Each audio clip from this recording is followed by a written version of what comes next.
Hello, everyone, and welcome to another edition of Space Warfighter Talks. I'm your host, Bill Wolf, the president and founder of the Space Force Association, and I am honored today to have Colonel Col Beards, the commander of Delta 9, with us today to talk about the critically important mission of Delta 9. So, sir, thanks so much for taking time and being with SFA today.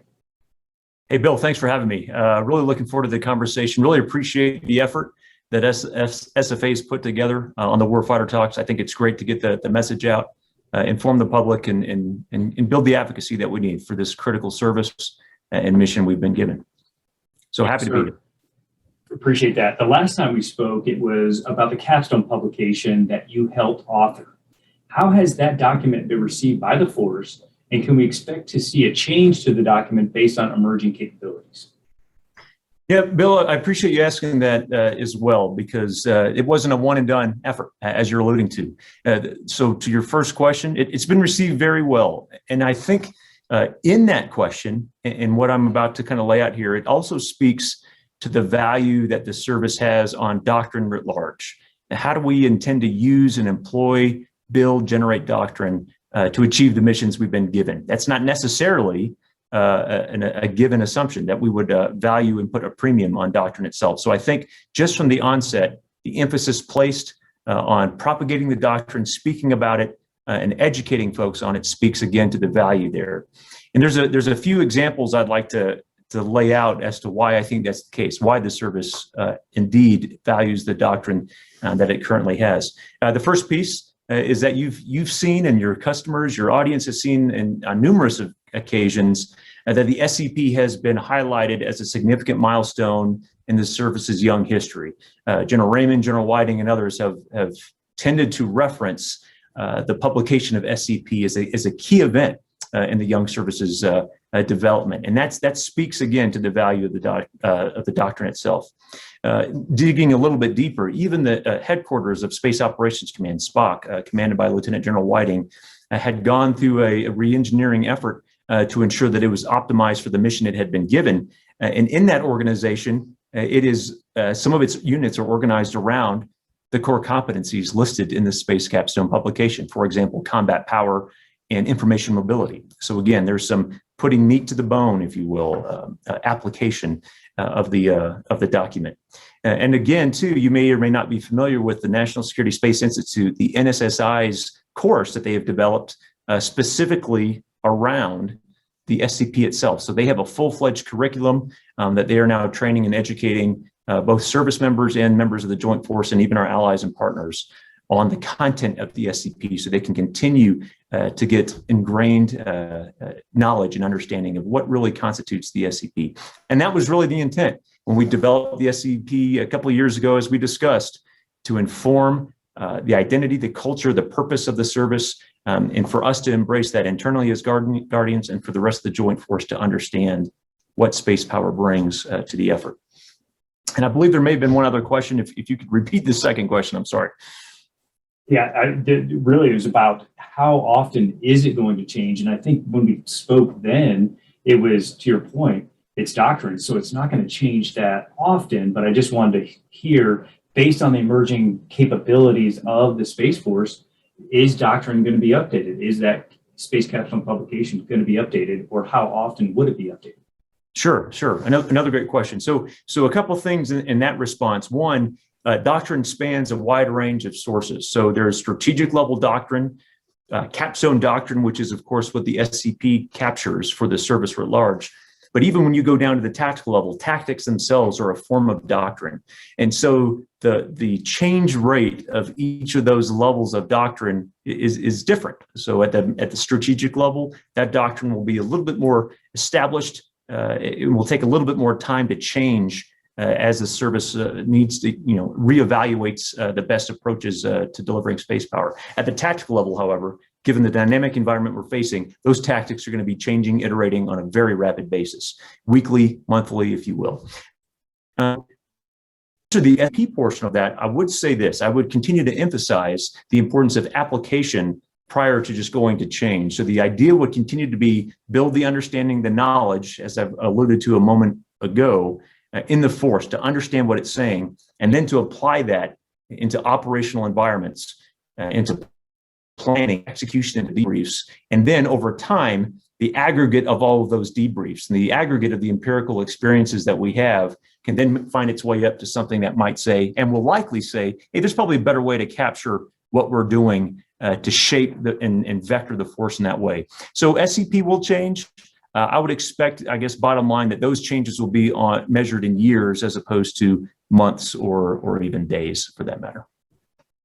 Appreciate that. Yeah, I really like your reference to the tactical environment, and I expect we're going to get some questions about that in the future. What I would like to do right now, though, real briefly, is could you provide our audience a background of how you ended up being the commander of Delta 9 and your unique experiences that allowed you to become the commander of that organization and the critical importance of your mission set? Yeah. Well, first of all, I'd say it is an honor and certainly a privilege to command at any level, at any organization. So I am genuinely humbled and appreciative of the leadership, valuing, whatever talents and skills that I might have to bring to this and lead our Guardians and Airmen into the fight. So first and foremost, that's just it's a privilege at any level, any position. For Delta 9 in particular, the orbital warfare mission, which we might get into a little bit more. My background in the space world has varied somewhat, but really over the last 10 years, it has focused more and more on offensive and defensive operations. So going back to then Captain and Major Beard at the Joint Space Operations Center at Vandenberg, now referred to as the CSPOC, the Combined Space Operations Center, I was given an opportunity to stand up a defensive operations branch and work again at a more tactical operational level on developing the concepts of operation that would be involved in defending the domain. And that was still fairly early in the cycle. Fast forward to 2015, again, out of school, I was given the honor and the selection of commanding the 1st Space Operations Squadron here at the Schriever Space Force Base. And at that time, within a few weeks of me taking command, the Geosynchronous Space Situational Awareness Program, GSAP system, went operational, and really had an opportunity to work with some young officers, young enlisted, who were just paving the way for RPO, rendezvous proximity operations, other orbital engagement type operations that are part and parcel to the characterization mission that GSAP has been given to ensure we're conducting neighborhood watch operations. And so just being involved at the ground floor of that was fascinating. And I would just, I guess I would summarize that as just the experiences I had in those mission areas, unique mission areas, kind of the one-off, gave me the opportunity to stand up Space Delta 9 as the first and only orbital warfare unit in our DoD's history, and command the fine group of warfighters we have in that unit. Yes, sir. Definitely unique experiences with what you did. Your history in the service, actually in the Air Force, and now what you're leading in the Space Force. Very unique, and I suspect there's going to be an entire opportunity and generation for folks to now learn about the importance of orbital warfare. And before we proceed, I think it's important to note that there are differences, and we're still seeing that there's confusion about the difference between what the Space Force does, what U.S. Space Command does, what Space Operation Command is responsible for versus what Space Training and Readiness Command is responsible for. Can you provide your perspective on how do you best provide a, how do you tell folks, how do you explain those concepts to folks when they ask you? I suspect you get quite a few questions from friends and family members that ask you about your job and trying to understand what the differences are. Outstanding question, and yes, a very common one, and one that's easy to not understand or get confused or conflated very, very quickly. And I would, just in a way to just somewhat overly simplify, but I think it's a good framework that we can build from as we get into the eaches and the nuances of it. Specifically to the role of the service, i.e. the Space Force and the Combatant Command, the U.S. Space Command. What are the differences? And the way I would summarize this, maybe in a nutshell, if you will, is it comes down to authorities. And that's an element of the Goldwater-Nichols Act that was established in the mid-'80s. So to start from the service standpoint, the military service, again, somewhat oversimplified, but I think this helps tell the tale a little bit. Military services, like the United States Space Force, they specialize in warfare in their respective domains, more or less. And as you can see through the Army, Air Force, Navy, even the Marines to an extent, and then certainly the Space Force. They organize, they train, they equip, and they present forces for employment. So it's important to understand that military services actually do fight wars, but they do so under the authority of the combatant commands. So the Secretary of the Air Force, Chief of Staff of the Air Force, Chief of Space Operations, they do not have any inherent operational authorities. Their responsibility, again, is to organize, train, equip, and present ready forces for employment under a different operational chain. And that operational chain is in the form of the combatant commands. So the combatant commands, like U.S. Space Command, they're given operational authority over the service forces that are presented to them. And those service forces will come from all services, the U.S. Space Force, the U.S. Army, Navy, Air Force, Marines. And those forces in the respective services are captured or combined into what we would call service components. So there's a component for each service presented to each combatant command, and U.S. Space Command is no different. So within those, the combatant commander, in this case, in U.S. Space Command, General Dickinson, has combatant command authority, operational command authority, and tactical authorities, tactical control, COCOM, OPCON, and TACON. And General Dickinson, under those operational authorities, is able to orchestrate across all of the service components presented to him, orchestrate those forces in timing and tempo to achieve the military objectives that he's laid out. So if I were to back up there, again, it's a matter of authorities. The combatant commands are designed, organized underneath operational authorities to execute and employ service forces to achieve the objectives they've been given and designed. Services are essentially the feeders of the combatant commands. They organize, train, equip, and present those forces that are tailor-made, designed to execute operations, to employ capabilities in their respective domains on behalf of the combatant commands. Thank you for that explanation, because I know it's an opportunity to just re-inform the public about the differences and what's really unique about your service and your force presentation to combatant commands. Unlike many of the other domains, you accomplish that on a daily basis. You have to present those ready trained forces to U.S. Space Command and other combatant commands on a daily basis because, as was mentioned in the initial SCP discussion, space is a warfighting domain all the time, 24/7. And so that's a really important concept. One concept that General Whiting brought up that I thought was extremely important is force packaging. And a lot of folks don't really understand that concept. So can you just provide background about what force packaging is and how other domains do it and what you've learned from those other domains and what you're recommending be done in the Space Force? Sure. Another great question, especially a pertinent one as we mature the force and understand the best ways to employ space power. So the idea of force packaging is not unique. It's not necessarily profound, as you alluded to. Other services have learned better ways and improved ways to provide or deliver effects in a very efficient, effective manner. Sometimes it's referred to as combined arms in terms of as opposed to force packaging. This is my definition, but very, very simplified, very basic. But I would consider that as the integration, the synchronization of joint functions and capabilities to achieve a common military objective. And this is really, it's a service-led effort. So each service will identify its capabilities, again, its roles, responsibilities, functions, vis-a-vis its assigned domain, and will align the best array or find the best way to array its forces to achieve that, and then to gain the advantage over the adversary.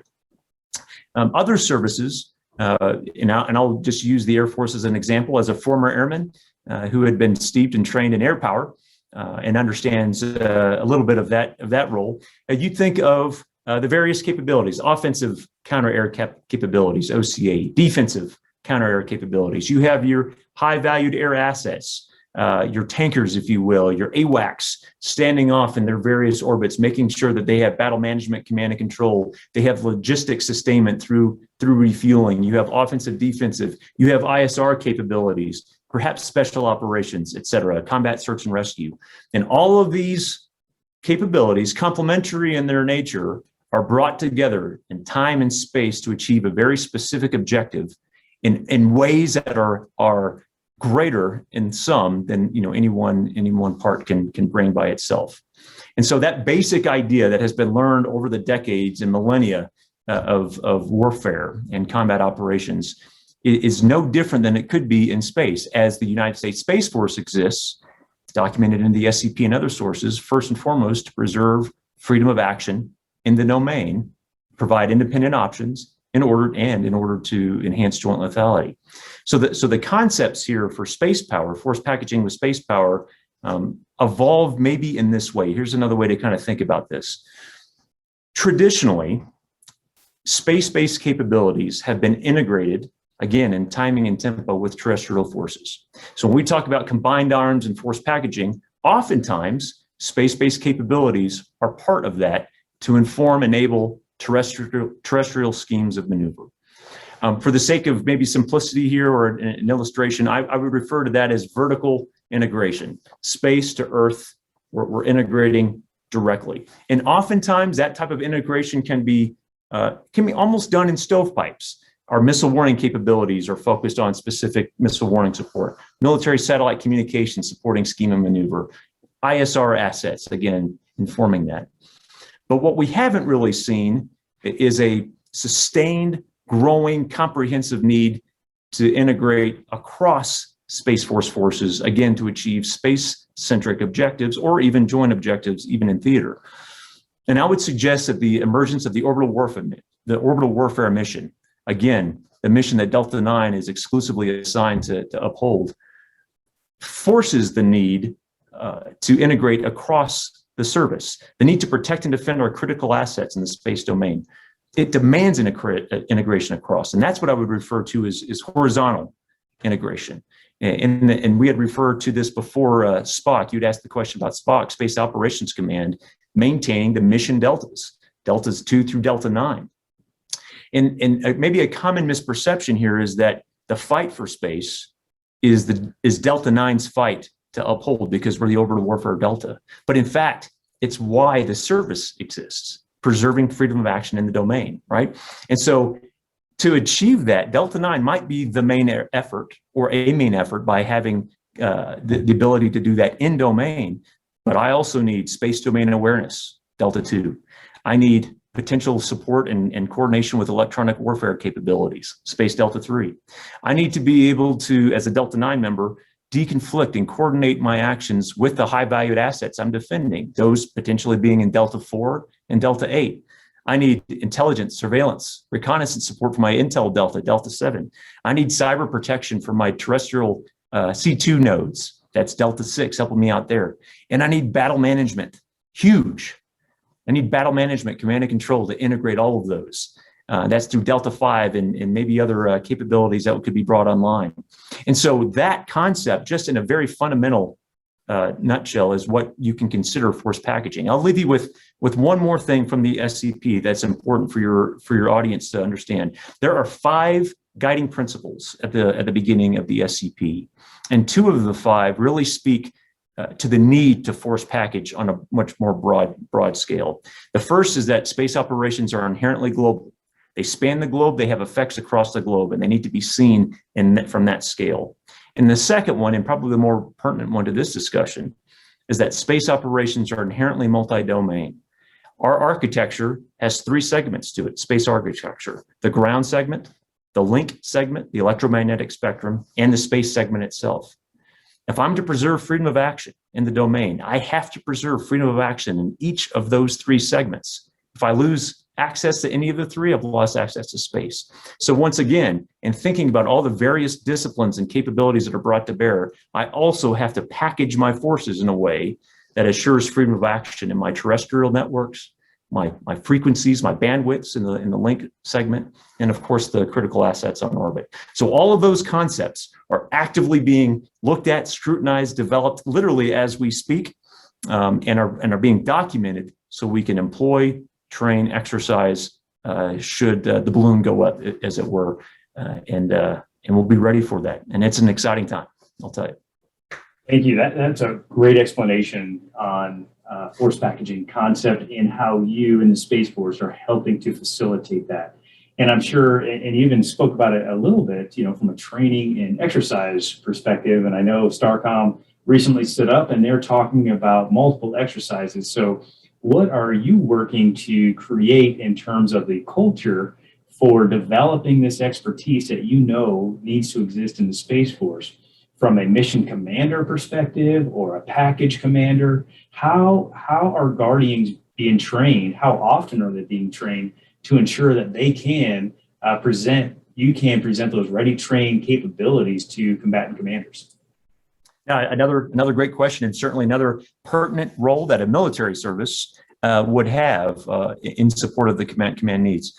And so I will start. I will definitely not go in a lot of depth here because this could get philosophical pretty quick, but I would start with the .MLPF framework: the doctrine, organization, training, leadership, personnel, facilities, and even there's a policy element to that too. It starts then, in the way that even the acronyms lined out, it starts with doctrine. We have to make a vested effort and a deliberate effort to capture the concepts that drive the employment of space power. And of course, that starts with the SCP, but it doesn't end there. The next tranche of that is what our doctrine Delta in STARCOM, Delta 10, is responsible for. Again, developing and being the custodian of the service level doctrine. The next layer down would be operational level doctrine. What are the concepts of force packaging? What are the planning considerations that our Guardians have to take when given a task from the command to achieve the effects they've been given? What are the tactics that we have to use at individual weapon systems? Again, timing, tempo, mutually supportive of one another to achieve a more higher goal. So we have to start there with the development and the training and exposure to these doctrinal concepts, these fundamental concepts of warfare. And that's something that we're doing, as I mentioned before, in the NSSI, having a course on the SCP itself. So that's one piece. In the organization department, you already have, as you mentioned, STARCOM. So we have Space Operations Command, designed as the warfighting component of the service that is presented to the combatant command. STARCOM, Space Training and Readiness Command, is again focused on developing the cadre, developing the Guardians who are steeped in space power, who are trained to the standards that we need to continue to establish, reassess, and refine as the situation dictates, and present those to SPOC for use. And of course, SSC, the acquisitions arm of that, has to be able to develop the capabilities that are commensurate with the doctrine and the trained personnel, given the mission they have. What I'd like to do, though, is dig a little bit deeper into the training piece of the .MLPF construct. And I'll stop there. I won't go for the rest of .MLPF. And that goes to training at a tactical level. And I'll focus at the tactical level for training for a moment. Mentioning the SCP again, the SCP also looks at and evaluates the history of warfare, the history of successful operations, and what it takes to have ready forces. And we simply distill, nothing profound, nothing unique, the fact that our Guardians have to be steeped in both the science and the art of warfare. And when I talk about the science of warfare, I'm talking about understanding your weapon system at an engineering level. How is that system designed? What is it capable of doing? What is it not capable of doing? What could it do? Should it be modified or needed to or adjusted given the situation? So knowing it at an engineering level, you got to know that system.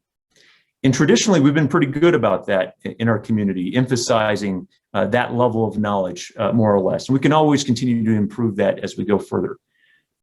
The other element to that, the complement to the science of warfare, is the art. And that gets a little bit more fuzzy, a little bit more nebulous, but that's also something that we're looking very hard at Delta 9 in particular, and then we will continue to do so across the service. And the art involves more of the decision-making and the application of that knowledge in an austere, dynamic, information-deprived environment.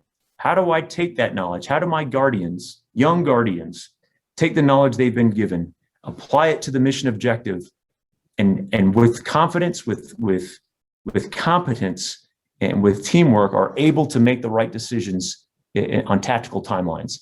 And so the training program needs to be able to assess and evaluate both of those capabilities before we actually go to qualified members to actually sit on the floor and touch the weapon systems we've been given. Do our folks know the system? Yes. Then are they able to apply that? But I'm not worried about them getting the right answer. I'm worried about how they're problem solving as an individual and as a team. And if they demonstrate competence in that regard, combined with that science, again, the knowledge, then they are willing and capable of being able to meet the adversary potentially on the battlefield, as it were, or in the battle space. And that's an element of training, I think, that we need to continue to emphasize, and we are as a service going forward, because it's only going to become more complex. Yeah, that's a lot to unpack, and I'm sure as the culture continues to develop, that you're instrumental in helping to develop that. Folks are going to identify what it means to be an experienced operator in the respective system that they operate, and even what is an experienced force package or mission commander individual look like, because it's all going to be qualifications that they have to achieve in order for the service to present those capabilities to respective combatant command. So thank you for that, sir. From a tactician perspective, I know a lot of people have questions. We get a lot of questions about how the tacticians inform the systems that you get in the service. And you talk about the material and material or non-material solutions. So the material would be the systems and the non-material would be the processes. And you said that those processes are going to be updated quite frequently. So can you talk a little bit about, and something that we use in the Air Force was the weapons and tactics model. Can you talk a little bit about the weapons and tactics model and how that in and of itself can help inform potentially an agile acquisition structure in the Space Force? Yeah, sure. Again, no need to throw the baby out with the bathwater, right? There are proven methods that are tried and true that have proven effective in combat, and the WEPTAC model is certainly one of those that we want to continue to adopt and expand upon and refine that unique to us. So simply put, the WEPTAC model is an iterative process that allows the tacticians, and that's an important identifier for our guardians to understand and appreciate that they are first and foremost warfighters / tacticians that, again, understand their operational environment and are charged with finding the advantage, seeking the advantage, gaining the advantage over the adversary to achieve their objectives. And so that's what the tactician does. The tactician is interested in the objective and is trying to leverage whatever capabilities exist and maximize them, optimize them, again, to gain that advantage. So the WEPTAC model necessarily looks at the objective. It's objectives based and says, if this is what you're trying to achieve, this is your problem set, how do you best take what you currently have available to you, either individually as a weapon system or, again, in a force package construct, and how do you solve that wicked problem in non-material ways, in processes, refined processes, procedures, different ways of leveraging the capability themselves. This all ties back into training. You got to know your system. You got to be comfortable with a little bit of ambiguity, and you got to find better ways to use it. Get that blood out of the turnip, as it were. So the weapons and tactics process allows tacticians to be able to inform that, to identify the problems, and come up with creative solutions to employ their system given that new environment. Now, in aggregate, over time, as those wicked problems begin to grow and expand, and those new tactics continue to get brought to the battlefield, over time, they can merge to the point where we say, there's probably even a better capability that we can field over time. Many of your audience and others that have seen this probably understand the history behind the F-16 and the F-15 and John Boyd working through the problem sets that they've been given, and they actually developed fighter aircraft that were commensurate with the fighter pilots' needs. And so in a very similar spirit, the idea is identify your problem, find better ways to do that, We're going to try to do it non-materiel. That's the most cost-effective and efficient way to do it. But over time, don't ever lose sight of the fact that what you learn and what you need to give your mission can be informed or can inform the acquisition cycle. I'll summarize it in this way. And it's an interesting way to think about this when you look at how the Space Force had been organized. I'd mentioned in the previous question the .MLPF construct. Pretty complicated, very comprehensive, very convoluted. But I would personally distill that long acronym into 3 critical functions. One is the doctrine, the other is the capabilities, and the third is the personnel. The doctrine helps shape, it's not prescriptive, but it helps shape how you would employ your systems to be able to achieve the objectives you've been given. Again, that's the capabilities themselves. It informs employment of capabilities. In turn, those capabilities are employed by personnel, guardians, who are steeped in the doctrine they've been given and have then found better ways to employ them, which then goes back and changes the doctrine itself. And that cycle continues to iterate and iterate. And in the center of that is the development piece, is the acquisition, the fielding of those capabilities and the training needed to do that. And so that's where we have SSC also coming into play. So if you back up and you talk about the people, the capabilities, and the doctrine, in many ways, that relationship and that construct has been built in the establishment of SPOC, STARCOM, and SSC. And those 3 field commands can work in tandem in a very tight iterative process to be able to build off of one another, inform one another, and improve one another. And so the silver lining's there. The construct has been built to allow for that tight integration and allow our tacticians in the field to eventually inform what we field. So it's pretty exciting. And I mean, how quickly new guardians coming in, they're excited. The tacticians are the experts, and we talk about this on a regular basis with folks, how the service didn't and wasn't born out of a World War conflict. Thank goodness. And nobody wants a war that starts or extends into space. I completely understand that. But as a service, you have to be ready to execute that mission objective. Now, how often can folks expect those tactics to be rewritten? In the past, they were, maybe 18 months was a standard process by which new tactics were provided to the force. Is that the same kind of timeline that folks can expect, or is it going to be much quicker than that? No, I think it will be quicker, and it must be quicker. In any domain, the threat is evolving rapidly, but that is absolutely true, and perhaps more so true in space. And one could say the same with cyber, but certainly in space. The threat environment is becoming not only complex, but even complicated, given some of the capabilities we have in place. So there's a demand signal for continuing to stay ahead, to lead turn, if you will, what the adversary or what the threat might present you. And so what the Space Force is looking at in its digital transformation and a digital focus are ways to better integrate and expose our guardians to the thought processes and to the mechanisms that are needed to, again, to move quickly and to be agile about that. And so TAC dev processes, which is a form of DevOps, if you will, a rapid way to integrate, collaborate, corroborate, and find better ways to do missions and then post those for accessibility. So we're looking at web-based applications, other type applications that are less maybe not bureaucratic, but less deliberate and tedious to get word out and to educate the force on better ways of doing business. So it would allow our guardians to get, again, in a collaborative environment, to be able to both see what is the approved method of doing business and have those rapid ways and touch points to be able to inform those and influence those. Part of that, and that I'll just mention now that I think is very exciting, is approval processes for tactics themselves will be provided at the Delta level, at the Delta command level. So that again allows for much more rapid iteration and approval processes commensurate with the mission that's been given.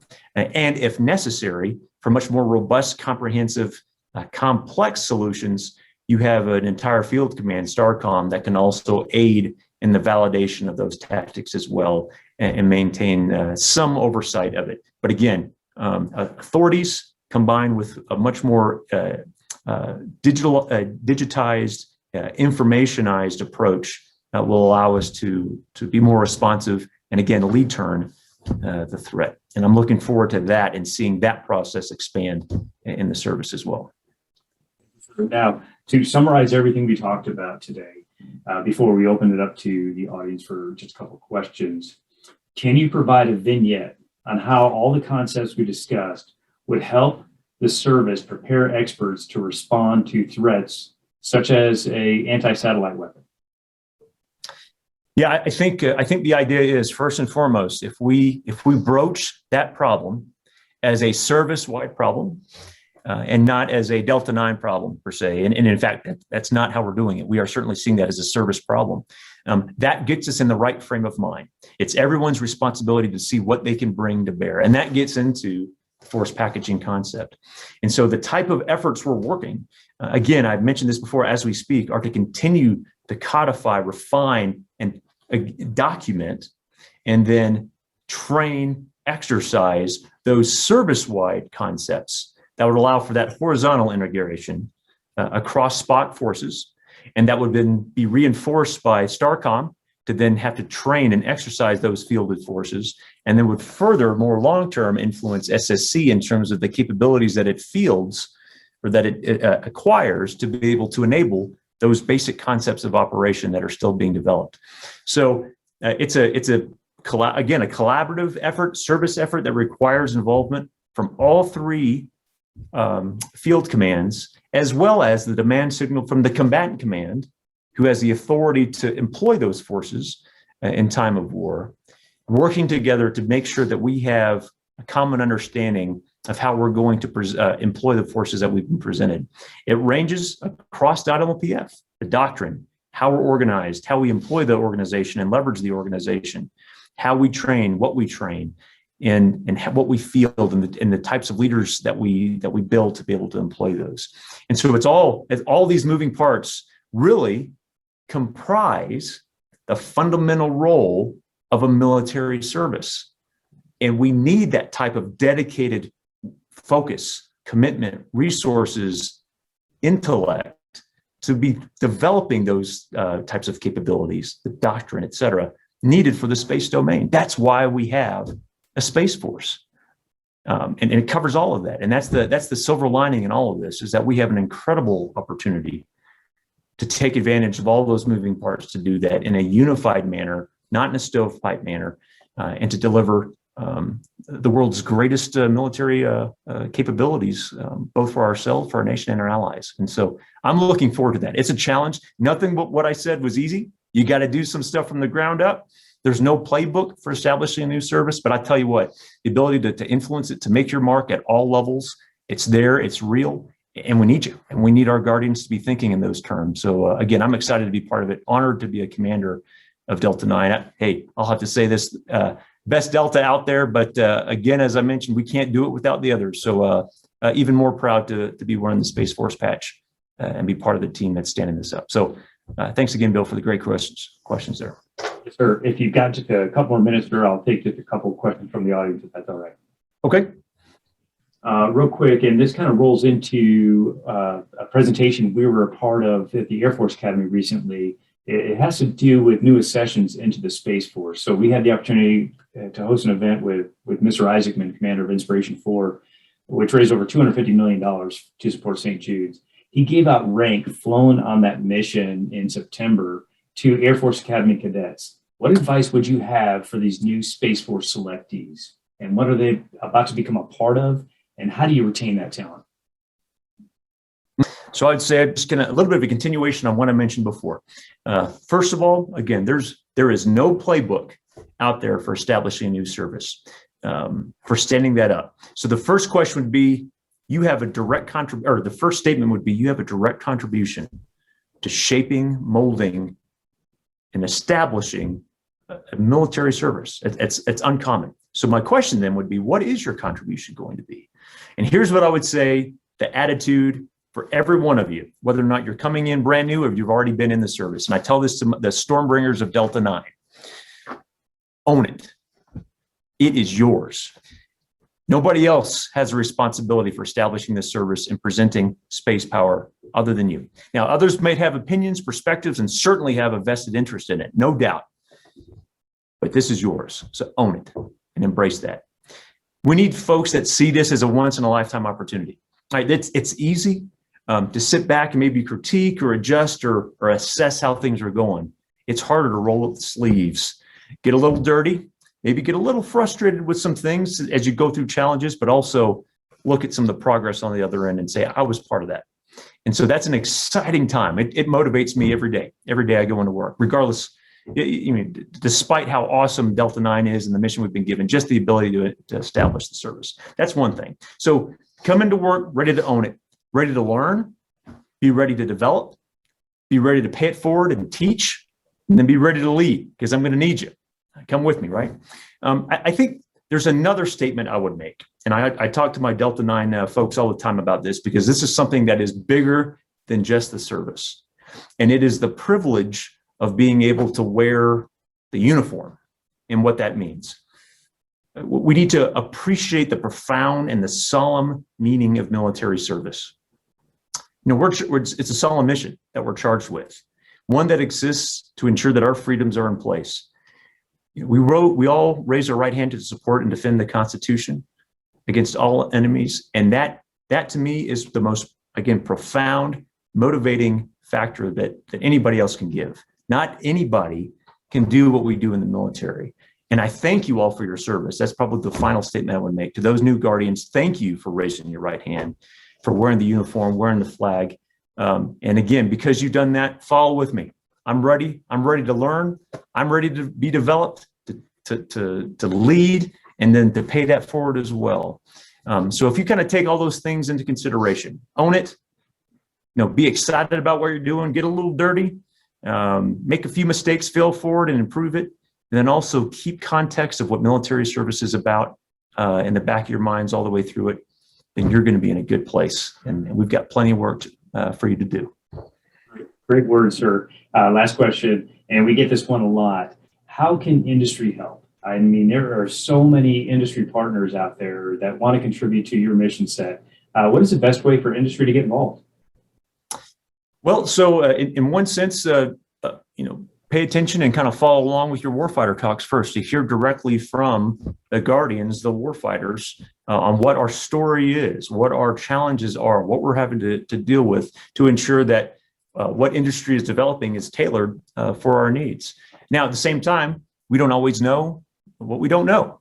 And so there might be other solutions to our problems that can be presented. And I think, again, just going into the understanding that, hey, there's a partnership here. There's an opportunity for the Space Force to leverage the incredible talent, capabilities, technologies, et cetera, that exist in industry, and that we have an industry that is excited to help on the other side of the house. And so if we're deliberate about finding those touch points, understanding what the limitations are, the challenges, but also the opportunities to continue to move in the same direction, that's what I would say. So please continue to pay attention to these warfighter talks. Reach out to try to set up these opportunities to have the engagements and the correspondence in the right venues, right? The right touch points with the right individuals, and hear from us and be cognizant of what we're trying to achieve, and then bring those capabilities tailored to our needs and help us solve those problems as well. Again, nothing profound, nothing maybe unique there, but I think if we're both committed in that same way that we're going to leverage one another and we're going to get to the common cause, that's a great start to have. And this is a great forum to continue to propagate that message. I appreciate that, and you can be sure that we'll have and host the Space Warfighter Industry Nights again later this year to help connect Guardians to industry to demonstrate some of the capabilities they're working on. Sir, I can't thank you enough for your time today. Any closing comments before we conclude? No, Bill, I just say this is the time to be here. There is no other time in history that I'd rather be a part of the military and serve this great nation. We are standing up new mission areas, new organizations, new ways of doing business. We're bringing in new talent. We're exposing old talent to new ways of doing business. This is exciting. This is why I rose my right hand to serve. I appreciate your support. I appreciate the community support and interest in better understanding what the Space Force brings to national defense and security. There's a lot more work to do. We are gainfully employed, but we will be ready when called upon, should we have to defend ourselves and our allies to ensure that we have a safe, stable, secure, and accessible space domain. That's really what it's all about. So again, appreciate your time, appreciate the opportunity and the interest in what I had to say, and hopefully this resonates with your audience. It sure does. Thank you, sir, for your time today. Have a great Space Force Day. Semper Super. Hey, Semper Super. Thanks a lot.